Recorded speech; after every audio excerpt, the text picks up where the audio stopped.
Hi girls, today we're going to talk about training program design. You'll know you've achieved success in this video if you can understand why training programs benefit from periodization, if you can understand the characteristics of each phase of training and understand why training must increase and then decrease in intensity and volume with each training cycle. So we'll start with what periodization is. So basically, you know that generally speaking, you've got a lengthy period of time in which to train in. So if you're an Olympian, it might be a 4-year cycle. If you are a school water polo player, we're probably talking about 3/4 of a year that you might train for water polo. So that annual plan or that season plan needs to be divided into smaller stages. It's really important that we cycle things like specificity, intensity and volume in training to achieve peak fitness for competition.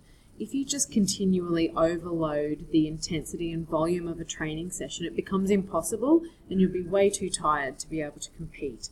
So it's really important that those things are cycled through, and I'll give you a visual example of that a bit later.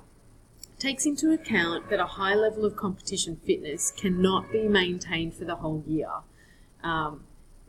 That's just crazy talk, and it would end up with injury and illness being very likely. So in a training year, we generally have 3 main periods. We talk about the pre-season or the preparatory phase, and that has a couple of sub-phases. So it's got the general sub-phase where we look at increasing fitness. Generally speaking, depending on the sport, we would look at increasing aerobic fitness. And then the specific sub-phase where we start to really look at the training principle of specificity and bring in some game preparation. We've got the in-season or the competitive phase, which again is split into 2 sub-phases.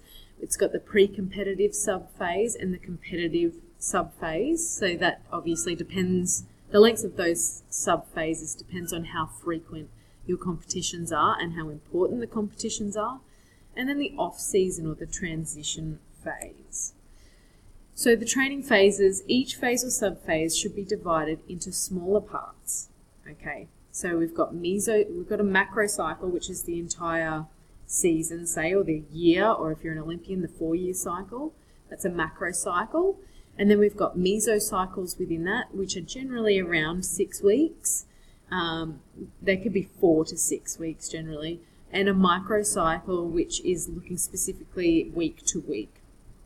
Both of those both the mesocycle and the microcycle have specific training objectives while fitting with the total objective of the training phase. So in a particular week, you might be looking at increasing speed for whatever sport it is that you're doing. The next week might be speed endurance, but they're all very relevant to whatever game it is or sport it is that you're playing.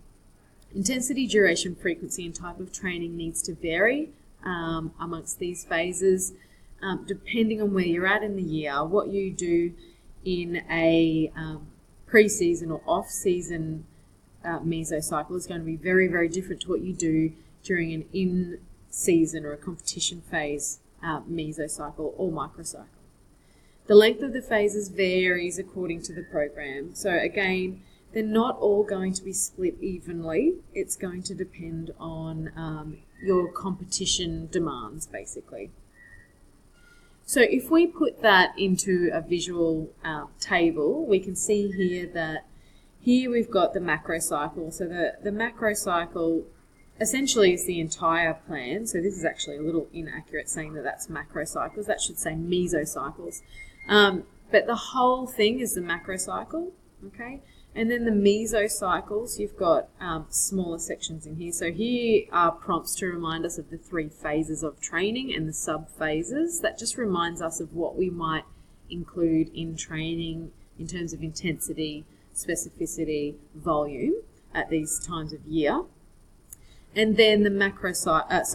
The mesocycles, here are the smaller phases, and then the microcycles week by week by week by week.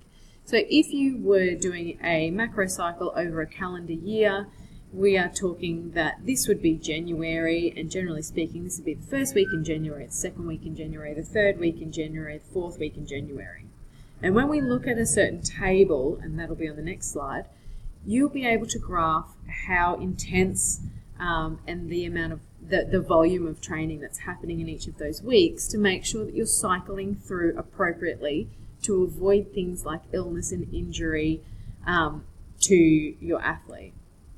So if we look here, this is a case study for a professional soccer player. If you look at the key, you can tell they're a professional soccer player because the red here shows us that they are Premier League competitions, FA Cup competitions, UEFA. So they're pretty full on, but down here is probably most important to us. So we can see that everything is split into weeks. So this is week 1 of the training program, and it's in August, and it comes down this way. We know that on Saturday there is a competition. Week 2, there's a competition there. If we have a look at the key here, black means that he or she has undergone some testing. Okay, but if we come down here, competition phase goes for the majority of this macro cycle, so they're not even in this macro cycle. We've got an off season here of 1, 2, 3, 4 weeks, so it's a very small off season. And then we've got a transition phase, so early preseason, late preseason, so preparatory phases of 1, 2, 3, 4, 5, 6 weeks. Okay, and the competition phase goes for months, 1, 2, 3, 4, 5, 6, 7, 8, 9 months. So if you're progressively overloading that athlete for 9 months, they would most definitely become injured. They would, their immune system would go down, and their motivation levels would go down too. It'd be quite boring. So training phases here, they've decided to go with around about 4 or 5 weeks per mesocycle. Okay, because you look here, 1, 2, 3, 4 weeks in that mesocycle. Within this mesocycle, in the competition phase, they've tracked the level of intensity out of 5 and the volume of the training out of 5, and then they've graphed it down here so that you can see that in terms of intensity of the overall program, we want to increase the demand on the athlete over 3 weeks, then we decrease the demand in preparation for the next mesocycle. Okay, where we start to change things up. Absolutely need to decrease demand just prior to changing a cycle. Okay, so you can see we increase and then we decrease, we increase and then we decrease for each mesocycle, generally speaking. Here you can track the intensity within the mesocycle. So intensity gradually increases up to, that's a really intense week there, and then we drop down the intensity in preparation for the next cycle. Volume, again, is increasing slowly and then decreases in preparation for the next cycle. And volume is much lower in the competition phase than it is over here in an off-season or a preparatory phase. So here, when we're starting to prepare for the season again, okay, the pre-season stuff that we're doing, volume is really high, intensity is lower, okay. In the off-season, which is when you simply want to be maintaining general fitness, everything should be low. Okay, we're just doing a bit of general recreation stuff just to keep active.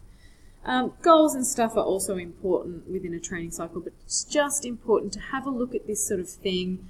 That's how periodisation works at the elite level. I want you to go away, have a look at your textbook, search the internet for more information on periodisation, and make sure you've taken heaps of notes. Thanks, guys.